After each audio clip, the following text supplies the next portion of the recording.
All right. I am back with Coleman Hughes. Welcome to Walk-Ins. Welcome. Welcome back. Good to see you, Bridget. Good to see you too. Welcome to Austin. Yeah, it's good to be here. How long have you been here? I've been here since Jan 1, basically. Oh, okay. Yeah. And you're here teaching at the University of Austin, correct? Yep. So can you explain to people who might not be too online what the University of Austin is? So the University of Austin is that rarest of creatures, a brand new university. Wow. And the basic idea is that higher education is broken. For instance, I can speak from experience, having gone to Columbia University, graduated in 2020, that there's certain topics that you just can't be honest about most of the time in most classes because, 99-1 professors skew liberal. Mm-hmm. And there are certain taboos on the left that scholars basically can't come to certain conclusions and can't teach certain truths, some of which are super well supported and commonsensical, gender differences between men and women, and gender differences in psychology, especially between men and women, how men and women think differently and feel differently and so forth. Anything to do with racism, anything to do with trans issues and so forth. So the idea of University of Austin is like, let's build a university that has the correct values around free speech and open thought from the very beginning so that it doesn't get hijacked by wokeness, essentially. Okay.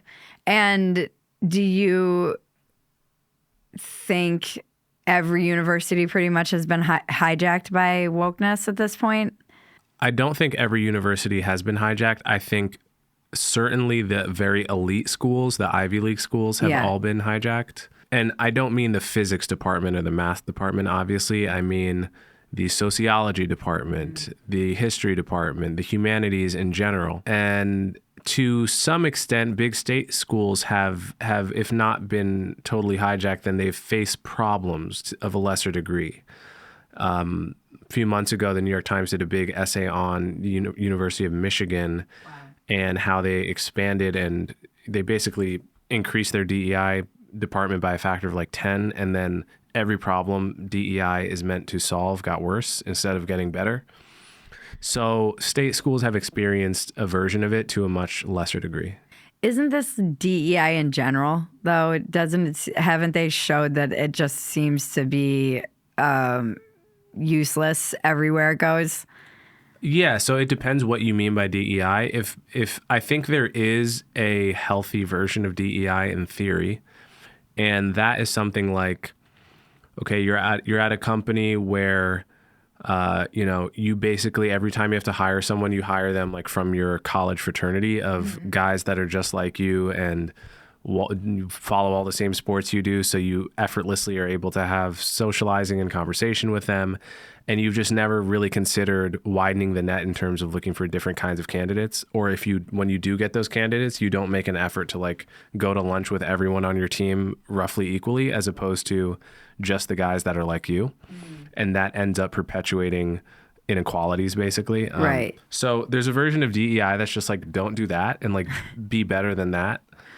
Be more open-minded, but still at the end of the day, hire people based on merit. Right. Don't say, oh, we need a black woman, we need a Hispanic man for this job, and so we're going to get one regardless of whether they're the best candidate. Right. But we are going to make an effort to just not be automatic with the way we do things in terms of networking and hiring. So there's a healthy version of DEI, and I think that's what a lot of people would have meant by DEI, like maybe in the 80s or 90s.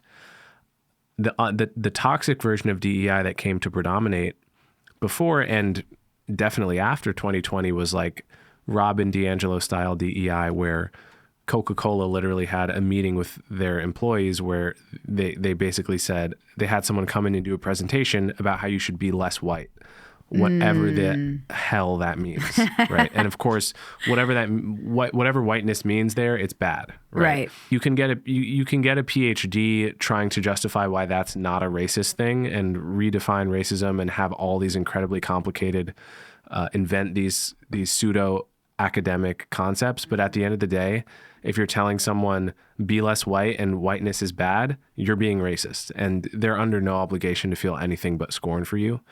And that's obvious. Yeah. But it's also borne out in a lot of the research about how implicit bias, so-called implicit bias trainings backfire, and employees are just like, basically like, fuck you. Yeah. Is my response to this whole thing, because I'm not racist and I don't feel like a racist, and you're basically just telling me to be less racist. Mm-hmm. And if I complain about that, you're saying my complaint is evidence of my racism, which is just like, Salem witch trial logic. Yeah. And totally unhelpful, and actually makes everyone more paranoid racially, including Black people. So it's just like terrible for race relations.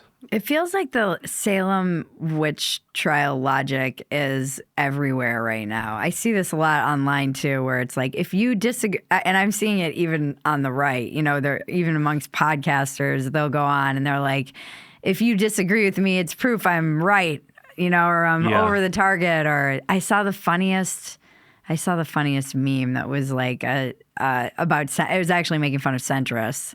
And it was like, the left is like, I think you shit your pants. And then the right is like, yeah, you definitely shit your pants. And the centrist is like, I shit my pants, so I must be, right or something. I'm butchering that, but it was very fun. I was like, there is something weird about this logic where if you're being attacked, it means you're right. If you're, it's kind of the reverse, I guess, in the instance for DEI and the implicit bias and stuff like that. I don't know how we get outside of that. I think that dumb people like to use substitutes for, like, whether they're right, because they're too dumb to know whether they're actually right. So like they like using shortcuts that are very simple and easy for idiots to understand. So like, oh, if such and such is attacking you, then you're right. Yeah. Actually, you don't. Yeah. Because that's not how being right works. Like that may be a signal. Like, look, yeah, if Nazis hate you, then maybe you're onto something, but also maybe you're not, because that's just a really bad metric. Like, who hates you in the long run is a bad metric for whether you're right. Who's complaining about you is a bad metric for whether you're right. You should actually just be looking into the details of whatever you're talking about and not spouting off. And I'm just thinking of my entire Twitter feed right now when I say this. I'm not thinking of anyone in particular. I'm just thinking of the experience of scrolling through Twitter in the past 3 to 6 months has like just degraded really, really deeply. I just frequently see tweets that are just straight up bigotry with no punchline or no cleverness, and it's like 80,000 likes. Yeah.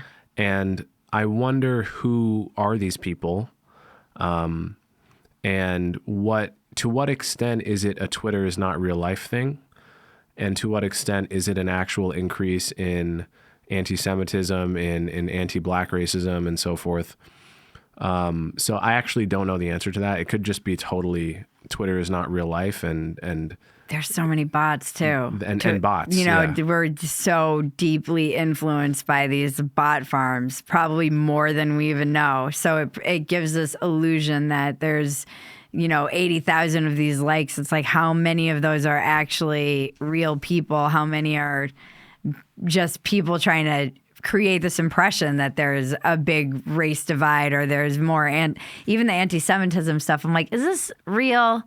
Like, are there this many people? Are they converting more? Are we minting more anti-Semites? Or is it truly just other countries know that this is a divisive topic in the right and in America, and they just fuel it?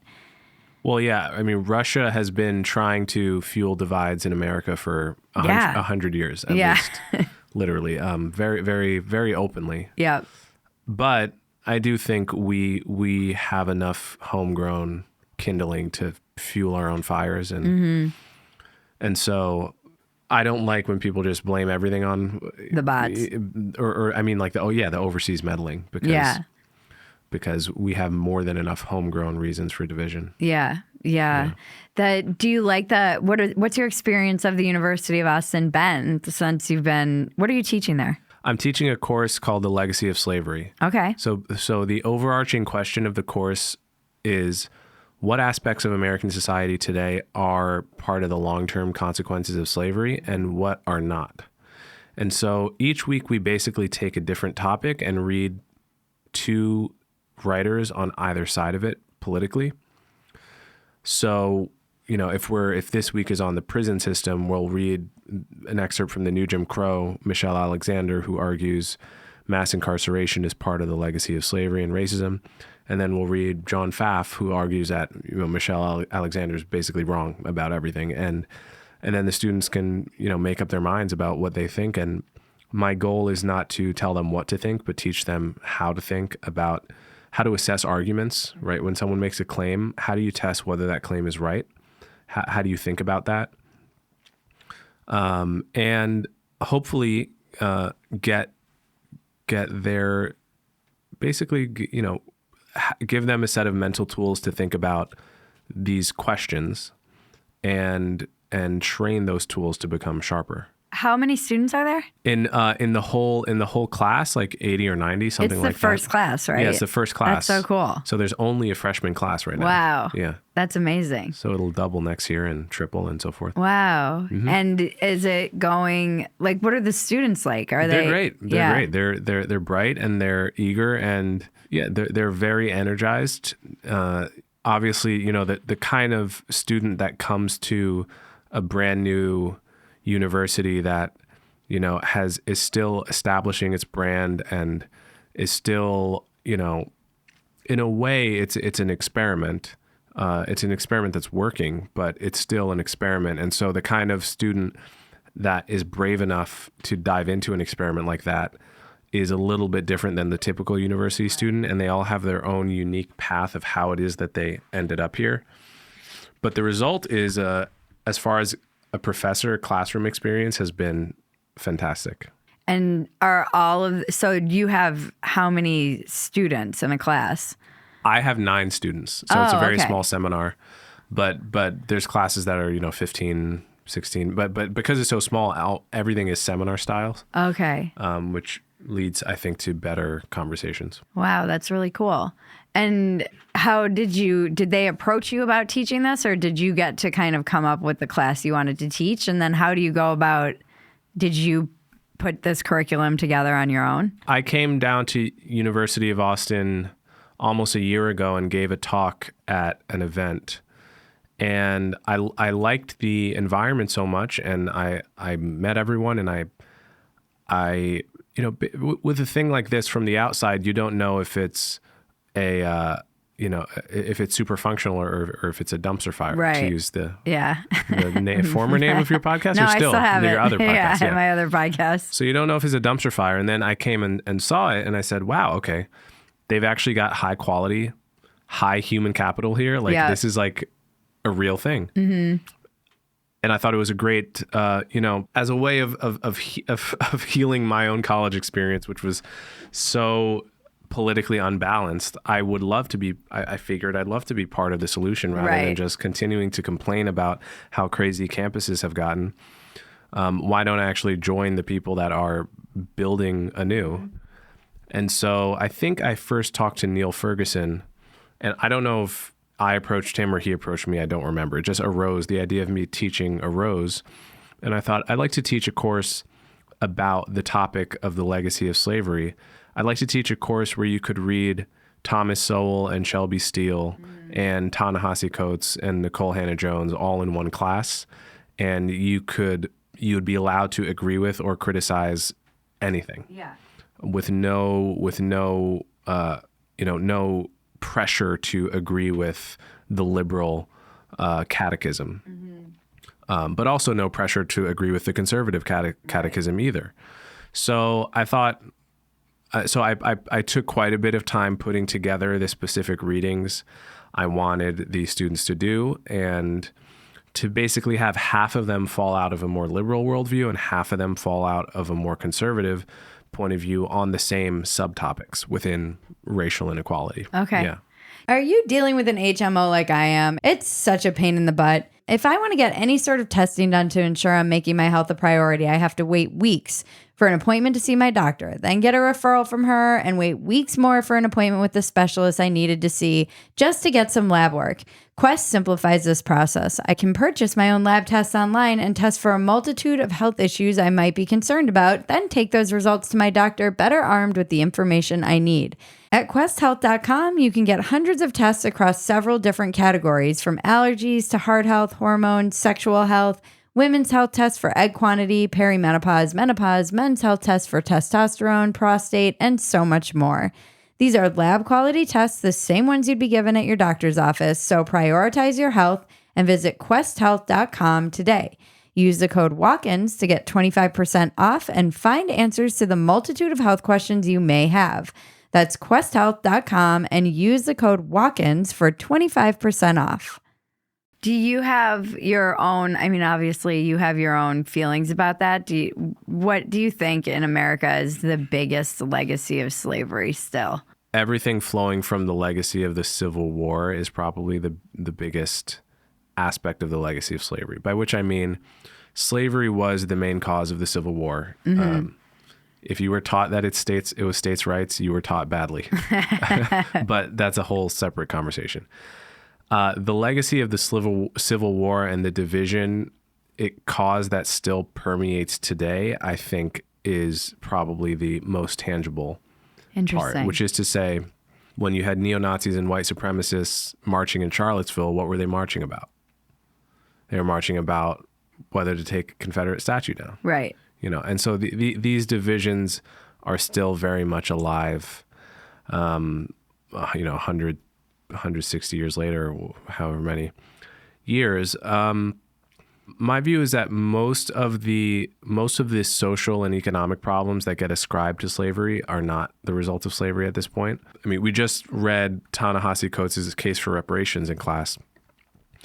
And part of the reason that essay was so impactful and so persuasive is because he was not talking about slavery. He was talking about redlining, right. So, the 1950s and 60s, and the impact of, how not being able to get a mortgage and not being able to put a down payment on a house in that period would impact a family's wealth in even 2 generations down, which is just a way more plausible argument to people, genuinely way more plausible as one of the causes of the wealth gap than whether your ancestor was a slave in 1850, right? 100 years before that, so much changes so quickly.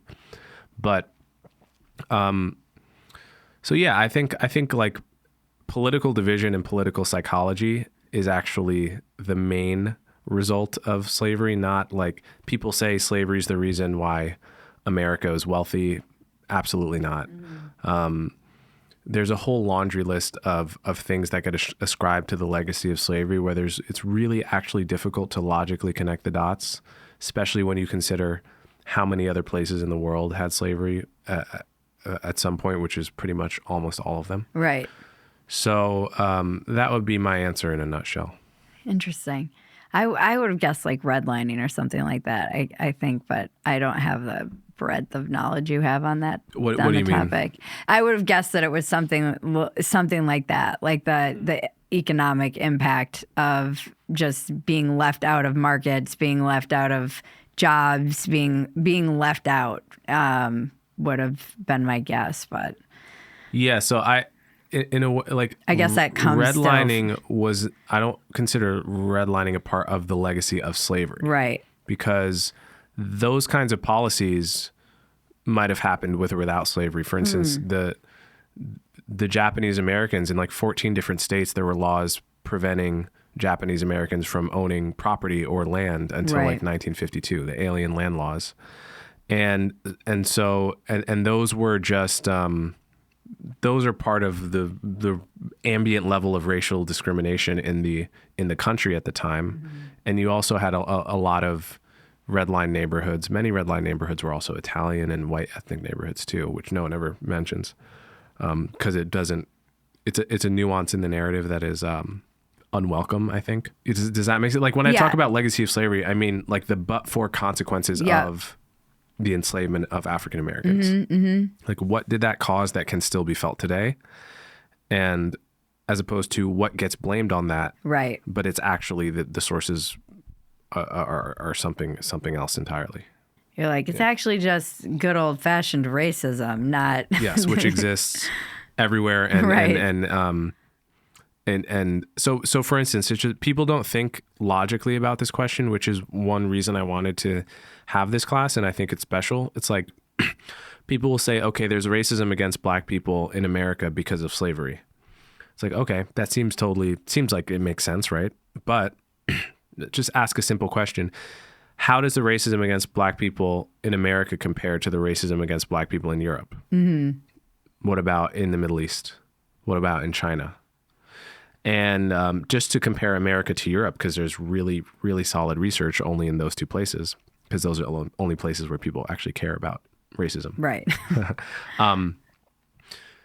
The largest meta-analysis of studies that looked at callback studies, where you send identical resumes or send identical emails and change the name, you call one like Chip Ellsworth III and one Kwame, whatever, found that there was more anti-black racism in Europe than in America. Wow. And most of those countries, many of them didn't have slavery or significant African slavery within their borders. A couple did, like Portugal. But so, what's the explanation there?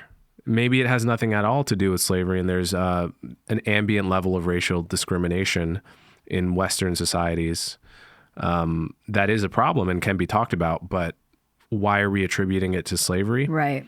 Because there is, in America, a kind of reflexive desire to attack the core morality of the country and attack the founding and essentially... just attack the idea that America is morally good. And I think slavery is a really effective way to do that, because it just cuts at the founding of the country and the hypocrisy. Why do you think there is that desire to do that to America? Like, what's your kind of theory about why people are trying to cut at the found, aside from just slavery? Why this seems kind of... I don't necessarily remember it being as rampant when I was growing up as it seems to be now, even like in universities. Yeah, I mean, I don't totally have a great answer. One of the people we read in the course was Shelby Steele, great writer, who wrote a book called Shame. Mm-hmm. He argues in that book that basically before the 1960s, Americans on all sides of the political aisle accepted that America was basically good. In the same way that people in France accept France is basically good, people in Nigeria accept, are proud of Nigeria, Indians are proud of India, Chinese are proud of China. But in the 1960s, as a side effect of the civil rights movement's revelations about the state of racism in the South, Americans, like that idea that America is just basically good, got unsettled. And challenged. Do you think Vietnam too had yeah. Between Vietnam and the civil rights movement and all of that, the 60s basically shattered the default American psychological identity that was shared across the aisle. And so then each side had to build it back up from scratch. They had to build a new identity that somehow incorporated the new information. The new information. Yeah. And conservatives have done it in one way, which we can talk about. It's an interesting question. But liberals basically did it by saying, okay, what liberalism is going to be now is constantly pointing to our awareness of the reality of racism and sexism and homophobia and America's hypocrisy. Yeah.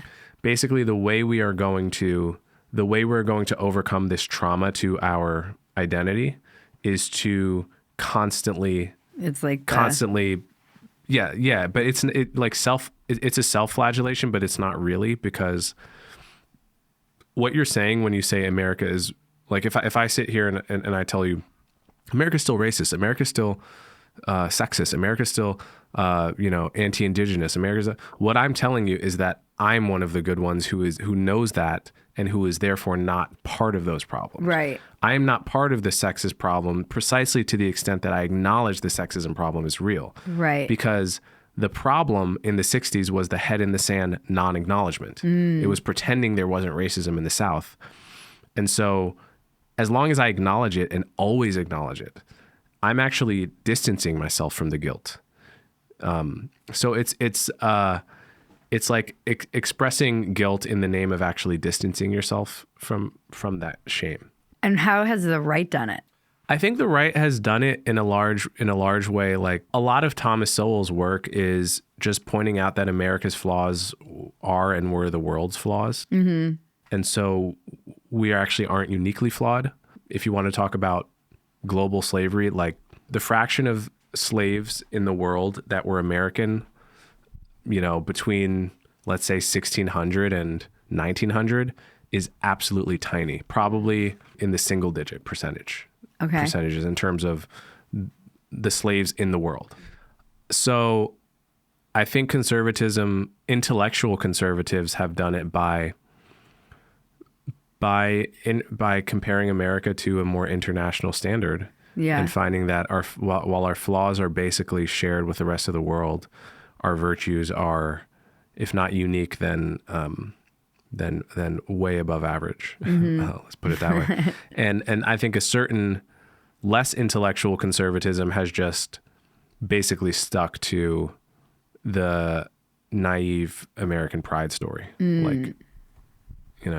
But yeah, the deeper question, I guess, is why do, most places in the world and most times, if you found out kind of sickening things about your country, it wouldn't necessarily lead to an entire politics based around self-flagellation. Mm-hmm. So there is something particular about Western Europeans that lends itself to self-critique in a way that most cultures are not even open to.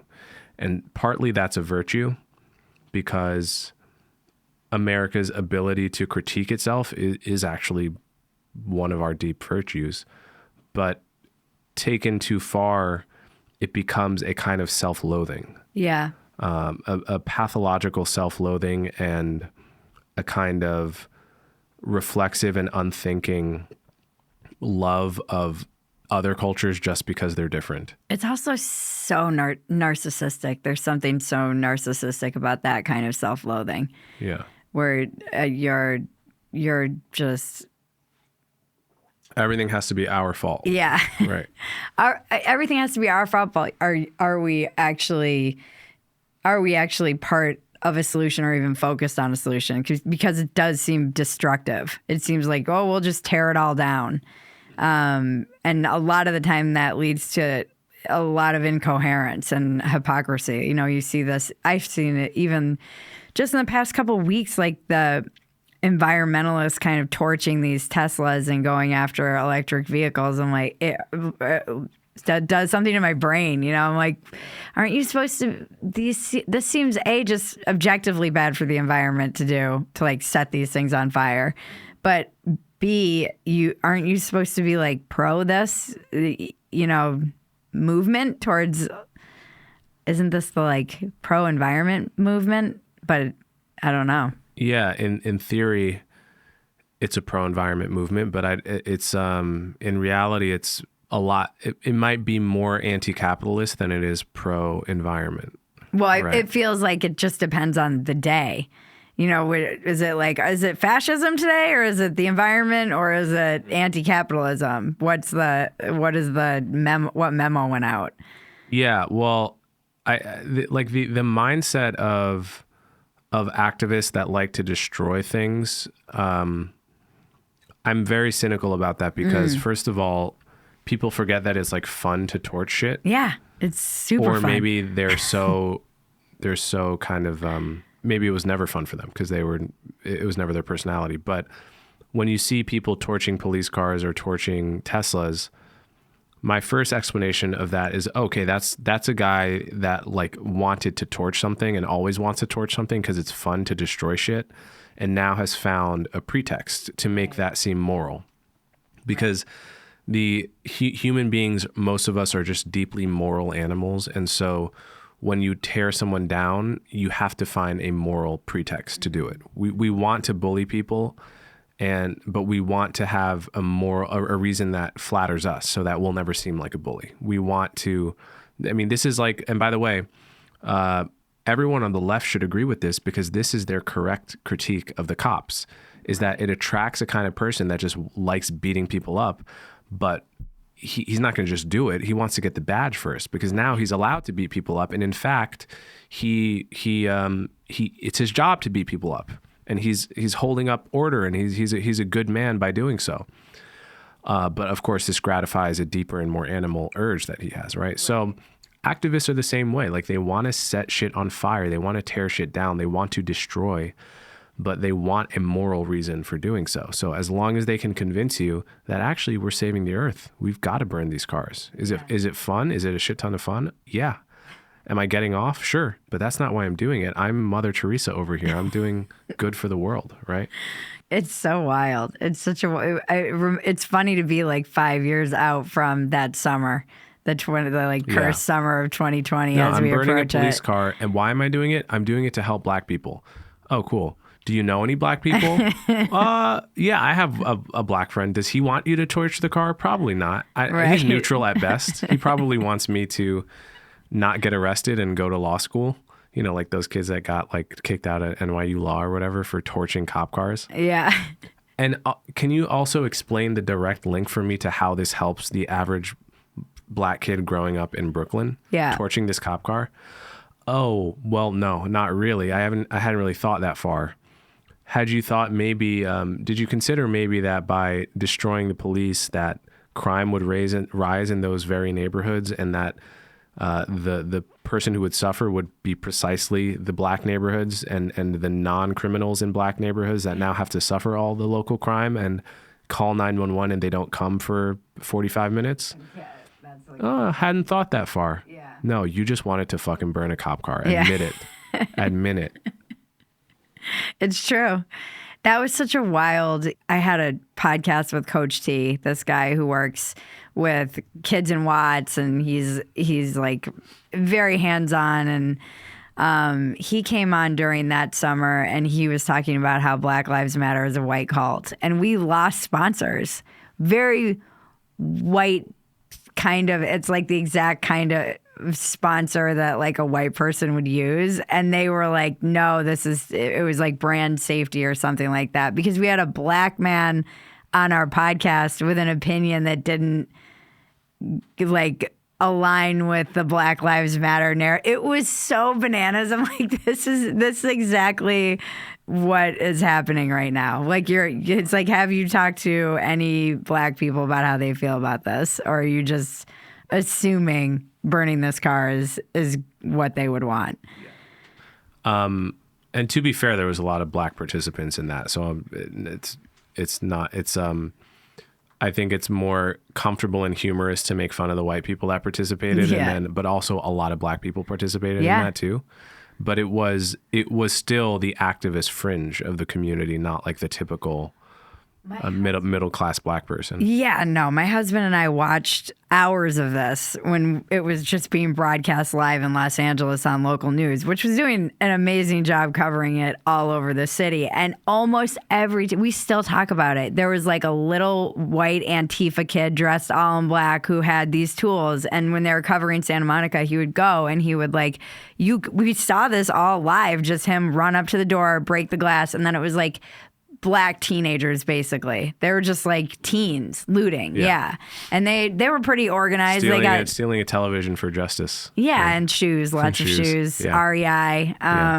But it was like, we watched this one activist or anarchist or whatever you want to call it kind of go from store to store and enable like the chaos that would basically follow. But it was like bananas to watch the whole thing. And I was talking to Coach T about this. I'm like, who? He's like, these are just kids. They would interview these kids and they'd be like, how do you feel about George Floyd? And they had no idea who George Floyd even was. They were like, we just heard we could get some sneakers, you know, like. And meanwhile, like someone at the New York Times is writing a deep psychoanalysis op-ed about how riots are like the language of the oppressed. Yeah. And saying, you know, these kids have been, and the kids are like, what are you talking about? I just wanted some Nikes. And they were locked up. I just heard there were Nikes. They were like, who is Breonna Taylor? Who's that? Is that an actress? Yeah. Yeah. And people seem to forget that it was like a bunch of young people who had been basically locked up for months at this point, especially in blue cities. And wanted any excuse to get out of their house. And like go smoke All of us weed. did. Yeah. All of us did. Yeah. Or just to be outside and Yeah. be around people. I mean, there were no concerts. There were no anything. This was protesting was the closest thing you could get to a concert or entertainment. Yep. And of course, there was the hilarious letter signed by doctors saying that actually ignore all of our advice about gathering outdoors.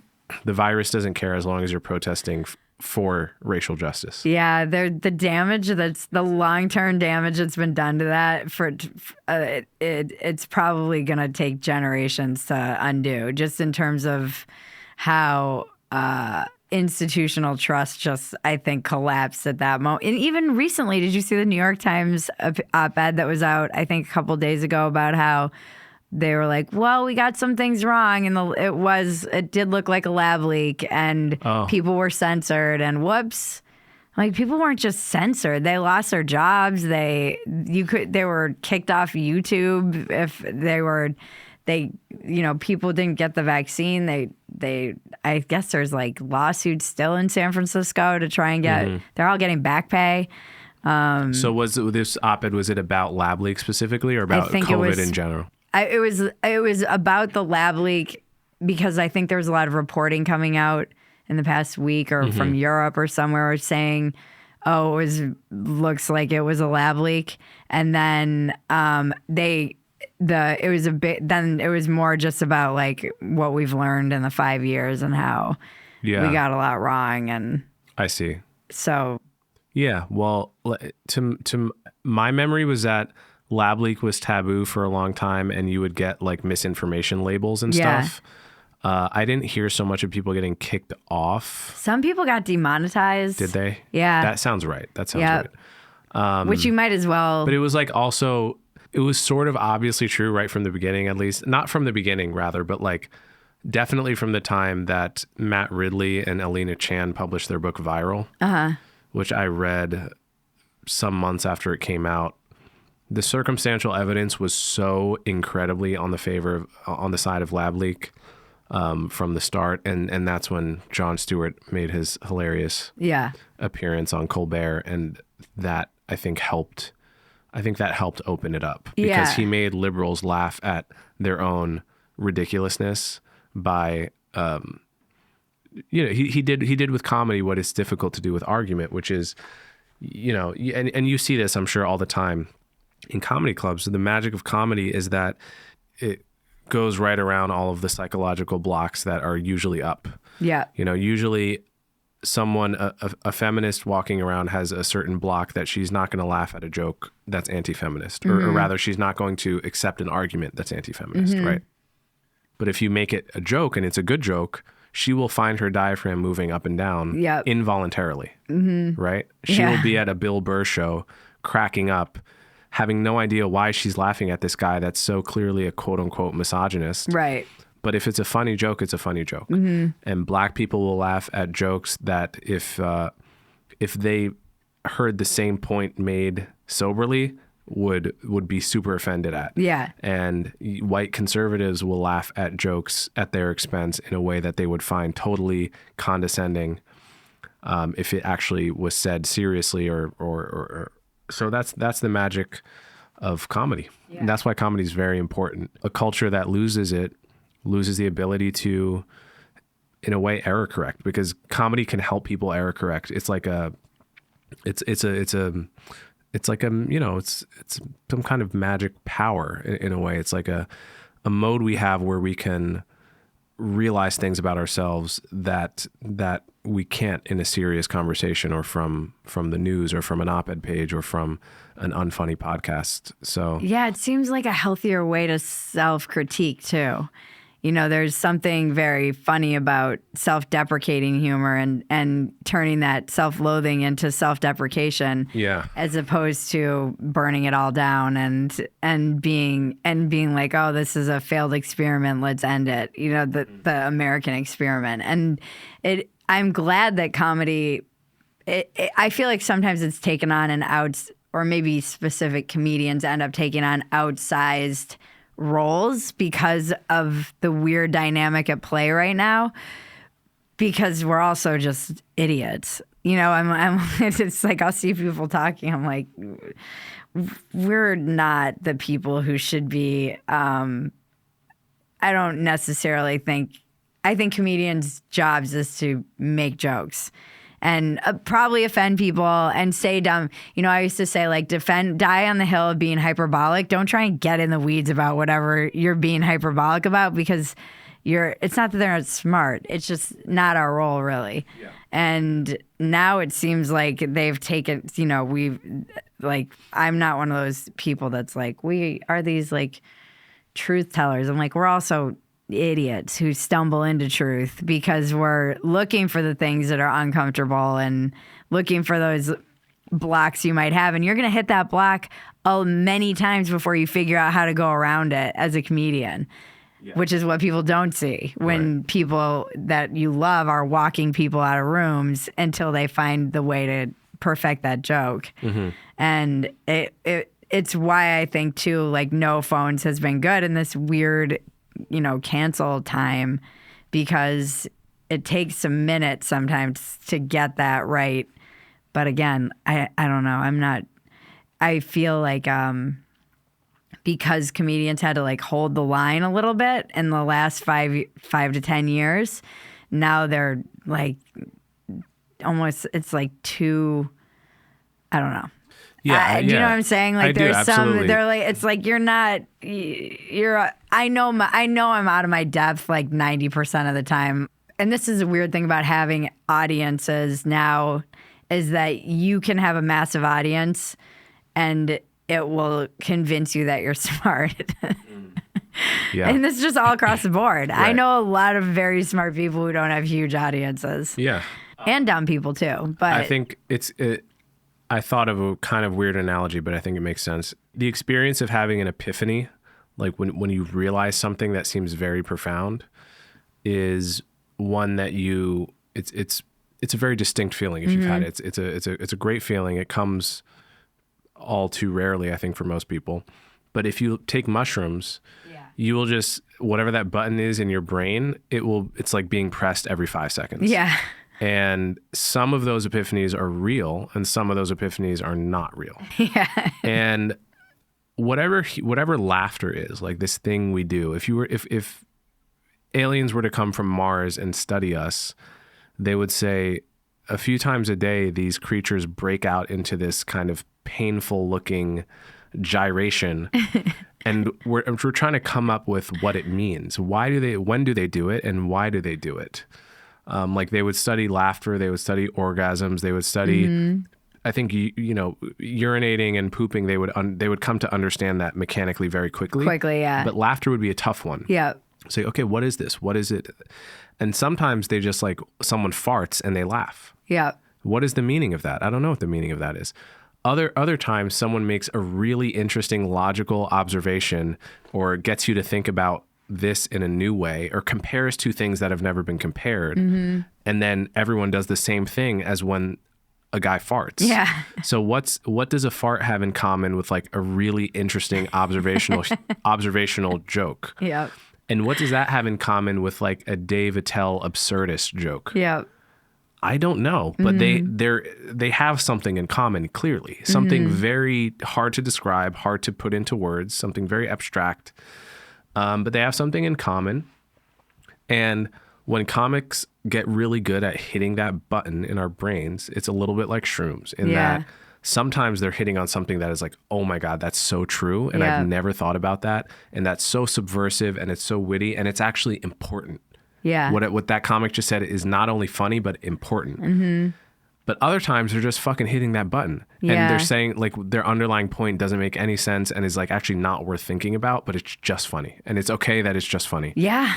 Or it's like low hanging fruit and it's a edgy thing you can't say at the moment. Yeah. So it's like something that you're getting a laugh because you're just up against some... Just leveraging contrarianism. Yeah, like, exactly. Yeah. And that has its place, but I don't know that And it would be an interesting thing for aliens to study because everyone's sense of humor is different. Yeah. So not everyone's going to find the same joke or thing funny. Mm-hmm. It is like a fascinating, I love comedy. It's been so good I think this was something you and I were talking about, just being in the cult, like kind of getting caught in the crossfire of the culture war. It's not like I'm some victim. I opened my mouth and I said things, but I was saying very common sense things that got me in trouble at a time that I was like, I just thought this was kind of the baseline reality. And then became not like a pundit because I never had that desire, but I ended up becoming somewhat of a pundit. And I always joke that I'm an accidental pundit. And I wanted to be a comedian, and I had taken a break, and then I moved back to Austin and got back on stage. And I'm like, I would rather be a failed comedian than a rich pundit. I just would. It's so much, because at least it's an art, and being in the space that I'm in online, which is too online, and then getting up and trying to take things that maybe did well on Twitter, or maybe Twitter X is great to see, it used to be great. I don't know that it is anymore, to see if a premise has any real legs, and taking it to the stage. And most of the time I realize they have no idea what I'm talking about. The average audience is not very online. Yeah. So there's people talk about the two Americas, red and blue, and this and that. I'm like, I think it's actually people who are too online and most of the people who aren't. Yeah, I think that's right. I also think online attracts a very particular and non-random slice of the population. People that probably are on average somewhat more alienated by real life and not always the happiest. And it's not just people who get super into Twitter are just a random slice of the population. They're there for a reason. Interesting. I got really into it, but it was back when, all the writers, I didn't know that all the Seth MacFarlane writers were on there, and the comedians were on there. And so I was like, oh, you can test your stuff out here. And it was back when it was shorter, so it forced you to be concise and more witty. And yeah, I think that was actually good. felt like I was honing a skill. It was good for writing when you couldn't go beyond 280 or and whatever now it's it was, 140. Every time I log in, I'm like, oh my gosh, it's like everyone's Seth Abramson now. It was different, I guess. And now, it does. I was talking to a journalist about this just the other day, because he's more on the ground, and he's been saying, normies aren't necessarily down with the trolling. They like it to a point. I kind of argue that Americans are pretty nice in general. They're helpful. You hear this from people who come visit. They're like, people were nicer than I expected them to be, and very helpful. And I do think, and he was making the point that cruelty pays on Twitter in particular. Yes. Yeah. It actually, now it literally pays, but it does, all across the internet, it kind of does that's what comment sections generally are. Yeah. And I see these reels, the comment section reels, and they're hilarious. You mean the reels where they scroll up to the comment section? Where it's it'll show someone doing something, and then they show the comments, they all pop up. And they're mean, but they're all, it's they're super funny. It's like roast battle. Yeah. I mean, it is roast battle when that was huge at the Comedy Store and everybody was going and it was like an event. It was during the height of this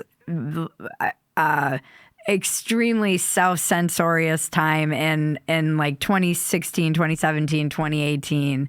And even John Mayer, I think, said this is the church of free speech, because it was the only place that you could go and hear people making jokes about any kind of immutable characteristic, because that's really what you end up joking about when you're roasting somebody. Right. And it was at that time just the difference. I think things are different now in the culture because of the vibe shift or whatever. But then it was you wouldn't hear those very common kind of basic jokes anywhere. And they were so much funnier because they were taboo. Right. That's one thing I worry about with the Austin comedy scene is like if the vibe shift towards right wing ideas and utterances is real, then simple, edgy race jokes may not become as funny. Yeah. You know?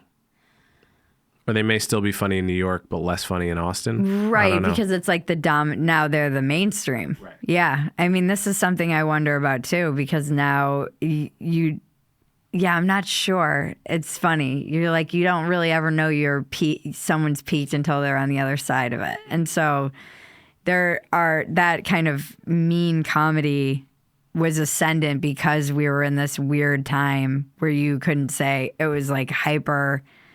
And it's weird, like coming from the 90s, that it was, I mean, sure, Al Gore somewhat, or whatever her name is. She was kind of censoring like music, but mostly it was the moral majority. You know, you couldn't say anything because of the Puritans on the right, and there was nothing, you couldn't be sexual, you couldn't swear.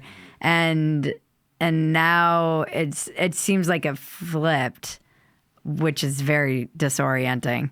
Yeah, I guess we'll see. But I forget, was it Schultz or I can't remember who it was that was just saying, yeah, I'm a fan of wokeness because the more things you make taboo, the more material I have to work from. Like the more things you disallow people from talking about, the more topics are going to drive people howling crazy in a comedy club because you've made them all repressed in their normal lives. So it's very good for comedy, as long as you're not actually canceling comics. But even then, you know, the comics that don't get canceled will have a lot more material, and comedy clubs will just be more interesting experiences. Yeah. It's a weird audience here, which is what I like about it, because it's you have like the blue city, and then kind of any blue city in a red state has the blue. It feels like they're overcompensating the liberals in red states and blue cities, so they're very protesty here. Yeah. I didn't think I was going to witness as many protests on like 6th Street. Yeah. I've seen like 3 protests. And they're always at the Capitol protesting. Yeah. And there are also, every protest is protesting every issue. Like they can't decide on one issue per protest. So each protest is simultaneously anti-Trump, anti-Elon, pro-trans, anti-climate change. Yeah. And like, you know, anti-white supremacy. Just throw in 10 more topics. But they're very spirited. Yeah. I don't see that in New York very often. I mean, in Manhattan, I don't know where those like bi-weekly protests would be, but it's funny that I went to a BLM protest downtown in LA. I forget what year it was, but it was there were some hints of that. Like I remember being downtown and someone came along and it was something about the trees, and there's not a tree in sight in downtown LA. Maybe that's what the point they were trying to make. But I was like, I feel like you're at the wrong protest. It's just like someone walked into the wrong place. Yeah, you got to stay on message. There has to be a bit of wrangling and leadership, and I think they don't have that. That kind of brings me to what I want to talk to you about too. Just this poll that came out, I think it was yesterday or today, when it doesn't really matter. And it was a CNN poll that said the favorability for the Democratic Party was at 29% or something. And it's the lowest it's ever been since they started doing this polling in 1992. They do seem like they're in a bit of disarray. Yeah. Just disorganized, so. No leadership, no message. How would you, if you were advising them, what would you tell them to do to like fix their brand? Is it possible? Yeah, I think it's possible. I think people underestimate how much party coalitions change in the long run. And it's always good to just look back at history, understand that the Republican Party was the party of Abraham Lincoln and anti-slavery and Northern pro-business values. The Democrat Party was literally used to be the party of defending slavery and racism And that switched. Yeah. So if that can switch, and it didn't happen all at once, it happened over a course of really like 50 years. It happens actually a lot more slowly and stepwise than people appreciate. But if that can happen, anything can happen. And it's never visible in one campaign cycle. It happens slowly, bit by bit. But what happens is, first, the Democratic Party alienates working class white voters, but also working class Hispanic and Black voters, and stops being the party of the working class. The Republican Party gains that whole. It's precisely the opposite of what people predicted. The prediction 20 years ago was that the Democratic Party was going to put together a coalition of non-white working class voters that were all going to see the Democratic parties as the natural allies of people of color. Right. And the Republican Party would be like this Mitt Romney elite that was struggling to hold on to even its white working class because they realize even the Democratic Party has their best interests at heart.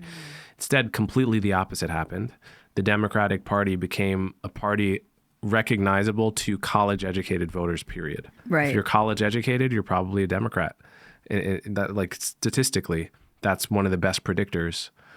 And if you're not, you're probably a lot more sympathetic to Republicans than you would otherwise be. And so it became a class divide fundamentally because all of the college-educated Democrats were so out of touch and so in a bubble, which is what it is to be an elite. It's not wrong to be in a bubble. It's inevitable. Right. It's actually the point of trying to strive and be elite is like, I want my kids to go to Harvard so they're in the bubble of the top, right? Right. That's like the point.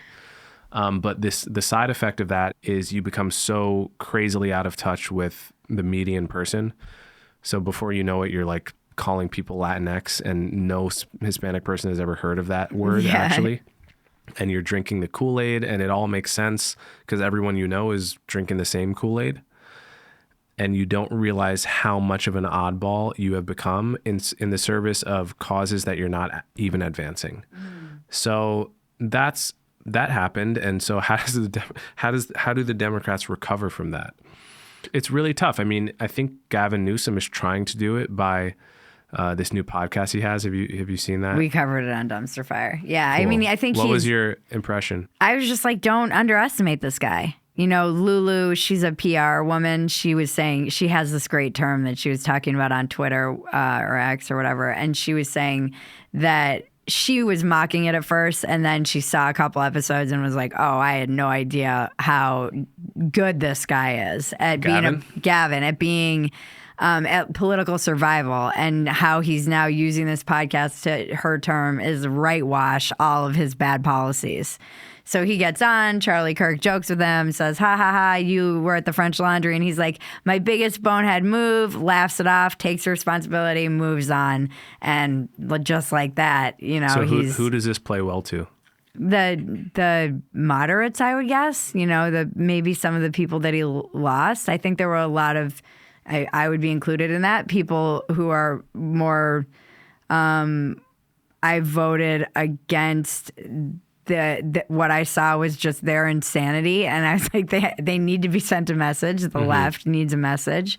I don't know, though, that they rehab it in the way that Gavin thinks he can, because if it is truly an ideology, like as much lip service has been given to wokeism as this religion, this ideology that behaves like a religion. You have to do all of these, you know, we saw a lot of this during like BLM and the washing feet. And there were all of these kind of, you've got to post your black square or whatever the new, whether it's, you know, showing your support for trans people. Like you said, these coalitions of protesters that are not united, but there is this kind of ideology of wokeism, for lack of a better word, where everything is power.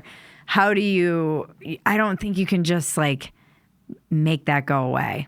You know, that I don't think people are going to give that up that easily, because it does seem to me like most people are digging in. Like they're going. Yeah. So, I mean, they're doubling down on it. Gavin Newsom is right now taking a really high risk move. He will either be rewarded for that or punished for it.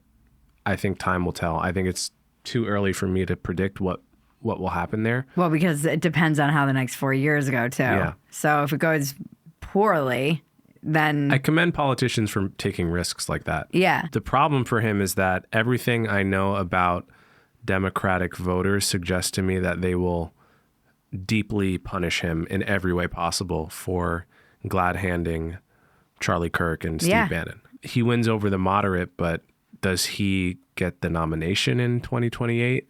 Or is he just dead on arrival the second those clips of him buddy with Steve Bannon start circulating? Right. Because it like taps into what most disgusts liberals, that he would even entertain these people. I don't know. I think the Democratic Party right now should be looking on its bench for those people that are going to shake things up and be like a Bill Clinton or like an Obama and have a new vision somehow that courts voters that the Republican Party is alienating right now.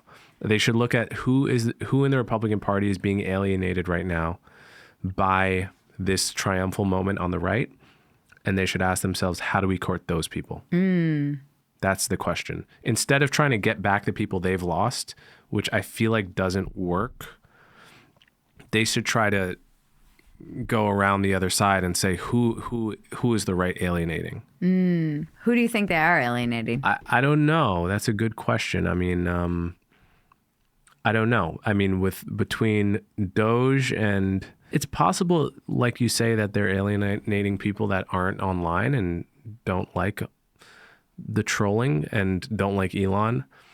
I think a good proxy for who they're alienating might be whoever's on the right that really hates Elon, which is like a non-negligible number of people. Like there's definitely people that love Trump and hate Elon. Whoever they are, Democrats might think of, okay, there's a wedge in the right, and we can take advantage of that divide and peel off some of those people that only half like what the right's vibe is right now. I wonder, though, if the problem that I foresee with this is that the left is still so insane that I don't even know if you could peel those people off, even if they were gettable right now. I don't know how. They'll be like, yeah, maybe I'll vote for, and then it's like you see the radical wing of the left come out, and they're still kind of digging their heels in, because that's the big break, it seems, in the Democratic Party, is they're the radicals who feel like they just didn't go far enough. You now need to call Elon Hitler. You have to see this, like, now this is the culmination of what they've been talking about. You see a lot of never Trumpers saying this, actually, too, saying like, oh, here we are, we were right. And then you have the moderates and people saying, well, how do we get all these, suburban moms, independents, young men? How do we get them back? And that's a big break. I don't know how you fix that rift, because if you feel like we just weren't radical enough, we didn't go hard enough. Baseline prediction would be that a Democrat wins the next election. Like just if you're predicting, you always start from like the baseline. Yeah, just the trend. The baseline is after 4 years of one thing, we get sick of it and want the other. Or like the marginal voter gets sick of it and wants the other, because you're going to be, in 4 years, you're going to be able to point to a bunch of mistakes made by the Trump administration. There's zero administration that doesn't make great mistakes. And you just don't think in your mind or compare it to the mistakes that would have been made by the other side. Yeah. Because you can't point at a mistake that was never made because Kamala lost. So people, we like to flip-flop, and we like what we haven't had when we want change. And change is always popular relative to the status quo after in American politics. So the Democrats have the advantage in 2028. It's just a matter of if they're able to field an individual that isn't a toxic brand. I feel like Gavin Newsom is a pretty toxic brand. And Kamala, I heard she was Kamala's going to run again. Obviously a toxic brand now. She's going to run again, you think? I mean, there's been a lot of talk. She has the brand recognition. So much of it is just brand recognition. Right. It's like she's got that. Although I heard now she might run for governor of California. I see, if Gavin Newsom leaves. Well, he's done. He's done. He's done. Yeah, Oh, I think he's done. And that's why he's doing his. I see. Yeah. And Lulu was saying, this is good for him. He can hone all of his arguments and spar with these people and get better at persuading moderates, maybe. Yeah. It's not a bad idea. It's just a high risk idea. If it works, it'll work big. I would have to become an activist. Yeah. I was like, my take is living in California. I'm like, just not satisfied with destroying California. He's moving on to his bigger dreams of destroying America. Do you think, what's your sense with young, working with young people? What's your sense? How do they seem to feel about things right now in terms of just like, are they idealistic about America? Are they... Broadly, my students are idealistic about America, yeah. But that's like, is that just self-selecting because of the school they're at, or is it just youthful idealism? Probably self-selecting. Yeah. Yeah, I never know. Whenever I get in front of a Gen Z audience, I'm like, what drives you? Yeah, I don't know. I mean, they're growing up in the age of influencers, and probably most of the percentage of them that want to be influencers is extremely high. This is like a statistic that came out. Everybody wants to be an influencer. Yeah. Those are their heroes. That's crazy. And there's that's the genius of TikTok and Reels. The reason the content is so good is because the barrier to create content is zero. It's just a phone. And it turns out there's an incredible amount of entertainment talent in the world, untapped, which should have been obvious. Yeah. But like, if you give everyone in the world a phone, there's a lot of funny motherfuckers out there, and a lot of interesting motherfuckers out there. And so, and TikTok basically put a giant bag of money on the other end of anyone that can be entertaining with a phone. And so why wouldn't that be attractive to young people who say, okay, maybe I can do that? Yeah. When you and I grew up, it's like we idolize like some actors. Mm-hmm. That's everyone understands there's a million steps between me, little old me, and becoming a Hollywood actor. Yeah. Everyone understands that's a long shot. It's a dream. But if you grow up idolizing TikTok influencers, there are very few steps. It's so much closer to reality, and you can make a living doing it, and it's very glamorous. So are you on TikTok? Why would you want to do anything else? No, I mean, technically, I don't know. But I see them through Instagram Reels. Yeah. To some extent. I know the algorithm's not the same, but yeah, I went on once. It's great content. I think it was like 20. The algorithm's really good, I guess. Incredible. Yeah. Incredible. I went on in 2020 just to see what it was like. And I was with my husband, and he's like, and now I know why all of the kids' brains have turned to pudding, because it's just like that. And now everybody has their own TikTok, basically. Like every app has been forced to compete with that. Yeah, everything is becoming more like TikTok. Yeah. Twitter, YouTube, Instagram, obviously. Yeah. I don't know if they've found somehow the final form of what content was meant to be. All content was Vine. Vine was so good. Started out as books, movies, but the final form of content is like TikTok. Yeah, I feel like Vine was too ahead of its time. Do you remember Vine? Oh yeah. Yeah, it was so good. It had a brief moment. It was fantastic. It was so good. It was a moment in the sun. Yeah. This is Vine's. Yeah. Basically, that's what TikTok is. Yeah, it's weird that Vine didn't really make it. There's a story behind that. I forget. Someone explained to me why that happened. But really? Yeah, there's a reason. Twitter bought it and then killed it. Oh, wow. Because they didn't have the vision. That's crazy. So they killed Vine? That's wild. Accidentally. I don't think that was their intention when they bought it. They just didn't know what to do with it. Maybe they didn't understand the potential. Wow. They didn't have the vision, maybe. I'm surprised that Elon hasn't brought it back. Oh, yeah. I mean, well, I don't know. You can like scroll on Twitter videos, essentially. Yeah, right? But I'm surprised he hasn't like brought Vine back, because it was that format. Right. Yeah, that's interesting. Yeah, I don't know it's weird having a kid and like being. Yeah. What's gonna be your kid's not old enough, but what's gonna be your philosophy on? I mean, we let her watch. I didn't let her really do any screens at all for her first year and a half, maybe like on a plane or something, just because we would fly from the West Coast to the East Coast when she was little. But she wasn't even that into it. And now we really try to make sure that it's like not too like spazzy. There's just a lot of spazzy content out there. She's really obsessed with the old like Chippendale and Donald Duck, like the very old school videos. Her current obsession is Tres Caballeros, which was like a propaganda video that Disney made to like encourage good feelings about South America during post World War II. It's wild. I was like, what is this like weird the Speedy video? Gonzalez stuff. No, it's different. No, that's I think that's Warner Is it Brothers. Looney Tunes or something? That's Looney Tunes. Yeah, okay. This is Disney, but it's their Mickey Mouse, Donald Duck, all those like old videos that I grew up watching.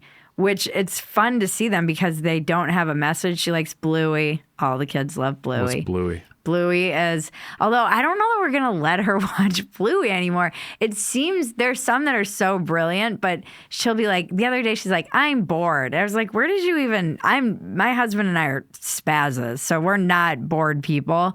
And she's like, sometimes Bluey gets bored. I'm like, we're not watching Bluey anymore. So she learned how to say I'm bored from Bluey, because sometimes Bluey, and I'm sure there was a message I'm sure the Bluey is a whole thing. It's an Australian, it's massive.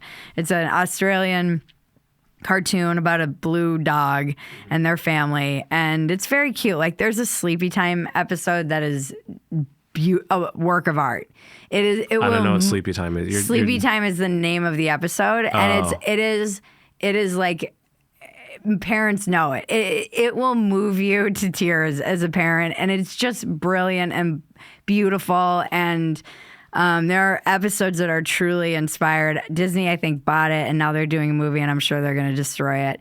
We will let her watch, like, some things Inside Out. We want her to watch movies because it's a story. Yeah. So I'm like, I'm fine with that. I watched TV growing up, and I'm fine, I guess, ish. We read a lot of books to her and also do lots of other things, but I think stories are better. Yeah, we try to. Movies are super engaging without being addictive. Like, you don't get to the end of one movie and you're like swiping to watch the next movie. It's we don't do more YouTube. It's like the difference between psychedelics and cocaine or something. Yeah, it's exactly. Like you don't do LSD. Exactly. Oh, I want to do more LSD. But we're not like these parents. I mean, we don't have a nanny. We don't have. We're definitely. We let her watch movies, and she's. She really has started to understand story. I like that she can repeat the story. She was obsessed with Moana, which is beautiful. It's just a beautiful movie. I think I watched that every day for a year.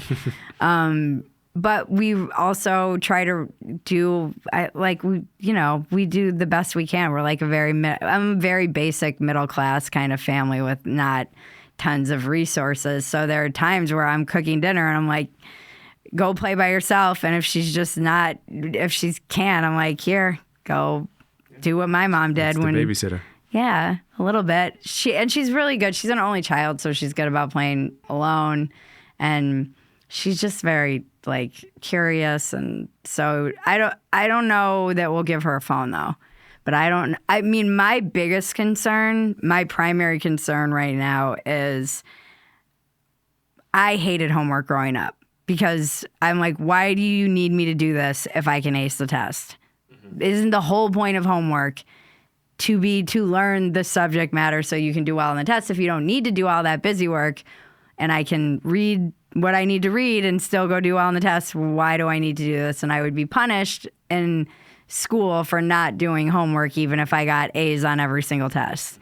And so I don't know how to explain to my daughter, I guess. I don't know with AI how to be like, yeah, do home. I mean, I don't know how that's going to affect her education. And there needs to be some kind of revolution in education like now.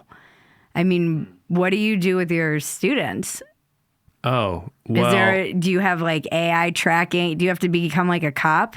No, I think that's impossible. So I've AI proofed my class, which is to say there's only in-class assessments. Okay. And they're allowed to encouraged, in fact, to use AI as much as they want. Okay.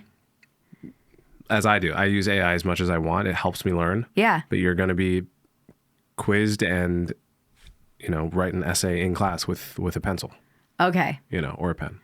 Oh, so they just do it in class. Yeah. Okay. Because I'm under no illusions that I'm going to be able to tell whether they've used AI. Yeah. There's essentially an arms race between students Yeah. and professors, and the dirty little secret is that we don't want to catch you. Yeah. Professors don't want to catch their students cheating. Yeah. At least, let's put it this way: in relative terms, a student has way more of an incentive to successfully cheat than a professor does to successfully catch them. Mm-hmm. Why? Because if I catch you cheating, that's more work for me. Yeah. It's literally more work for me. It could put me in a difficult situation where I could end up doing or saying something wrong, accusing you of something you didn't do, Yeah. which then creates a massive headache for me. Yeah. So professors have a massive incentive to look the other way and not catch their students cheating, whereas student has a fairly large incentive to successfully cheat, Yeah. as students always have. So given that students are smart and the incentive structure, students are going to win the arms race. It's just stop it. Just like AI proof your class. And how do you do that? Is it just the way you did it? Oral exams and in-class exams. Okay. And if you had a child, how would you use AI to teach them? I would teach them how to use AI and then let them do their thing. Mm-hmm. I mean, it would completely depend on the type of kid, but I think if I had AI as a kid, I would just be constantly asking ChatGPT questions instead of not maybe bugging my parents less. Because it knows, though. It knows them more than more than your parents Well, do. and Jaron and I laugh at how dumb having a toddler makes you realize you are. Yeah. Because they'll ask basic questions. You're She asked me a question. I don't know how we know the earth is round. She was like, she asked me a question the other night. She wants us to name everything that's a machine in the house. And so this is her nighttime thing. And she's like, is the TV a machine? And I'm like, I think it is. Well, it's definitely a machine. It is a machine, but it's something I was like, this just shows you. You didn't realize you don't know what a machine is technically. Yeah. Yeah. She's like, well, what's a machine? And I was like, That's such a trippy question because it actually is difficult. It's too She asked me it's what kind of liquid abstract. was. And I was like, I don't know. I don't know how to define liquid. I know it when I see it. It's wet. Liquid is liquid wet, or is liquid that which makes other things wet? I don't. It is. So I'm hitting you with the classic dorm. It made me feel so dumb. Dorm room question: is water wet? Because there's exactly. It made me feel incredible. Classic bong cloud question. Exactly. But that's what having a toddler does. It makes you're like, oh man. She's like, I was like, well, water is a liquid. And she's like, what's a liquid? I'm like, It's so funny. I need to teach her how to. We've been working a lot on her alphabet and reading and everything. And she's she's just good. She catches on quickly. And I'm like, look, the sooner you can spell and read, the sooner you can get answers to this from AI because you'll get an actual answer. Because it does remove the well, why, mommy? Why? That stage where they're so curious. Mm-hmm. You can actually get real answers, not just ones that you're making. The other day, she's like, well, why do the clouds make rain? I'm like, I don't know. I'm an idiot. That's one of my favorite Louis bits ever is where he goes down that why. And he's like, because you were born and you've stolen all my dreams, because children take your life and steal all your dreams. Yeah. What is your biggest defect of character? Oh, Jesus. I'm terrible at remembering people's names. And a solid proportion of people take offense to having met me several times and I still don't remember their name. Do you try the tricks and all that stuff? Like the Michael Scott trick or whatever. It's like you just think of one quality about them and, oh, she's a bitch. B for Brenda. Whatever. That thing. I mean, I don't know. I haven't tried it, but it's hard to try it because by the time I the name is gone by the time I remember to do the strategy. Yeah. You It know. just is like, and it's gone. The thing is, here's the thing is that I actually don't care what your name is. That's the problem. The Right. problem is that I genuinely do not care what your name is.